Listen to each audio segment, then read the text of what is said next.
Troy, yesterday, Anthony Calvillo retired officially. I think a lot of us knew when he didn't play after the concussion he sustained against Saskatchewan last year, that was probably going to be it for him. What do you take away from the career of Anthony Calvillo?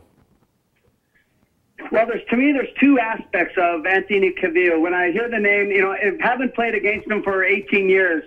I didn't know him as a man. And I tell you what, anyone that walked on the field as a Bomber with that doggone silver, red, and blue jersey, I basically hated, Eric. They would always thank us. You go into Montreal, ever since they returned from Baltimore, they've had a great team. And I just come to basically, I couldn't stand them. And we had a pretty good rivalry going with the Bombers and the Owls back in the day, a little while back.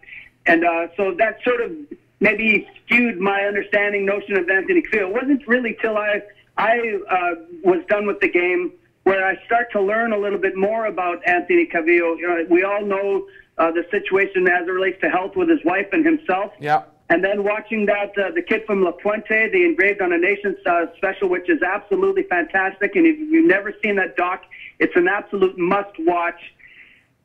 Anthony Calvillo is one of the, I love Don Matthews. He sort of separated the best quarterback of all time because of his lack of mobility, but said he's unquestionably up there with one of the greatest throwers of all time. I wouldn't hand him the title. I think Ricky Ray challenges him there. Yeah. I think Warren Moon and Doug Flutie for sure would challenge him or be above him, the best quarterback ever in the league, but he's amongst the greats. There's no question about it. And another thing I would say about his playing is I don't think another quarterback has benefited, and he paid homage to Jim Pop during his retirement speech. Yeah. He has had some tremendous skill around him the entire career as a Montreal Alouette. The best O-line, arguably, over that time frame. Fantastic receivers, great running backs, solid defenses, strong special teams.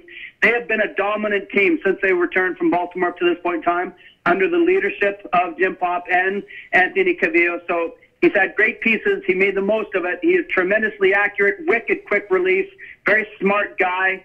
But what impressed me most about him, I think, Eric, of all those accomplishments, is the man that he is, away from the field.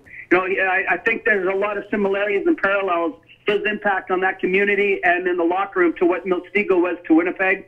He's just top shelf. I love that they pointed out on all of his career, you never heard a single thing where there was any question mark as to his character, behavior away from the field. A fantastic leader. Great family man. I have an immense amount of respect for Anthony Calvillo and whatever the future holds for him. And I think we all as CFL football fans hope that it is firmly entrenched in the CFL, hopefully on the sideline or up in management. I wish him the very best. He's a treasure of the CFL.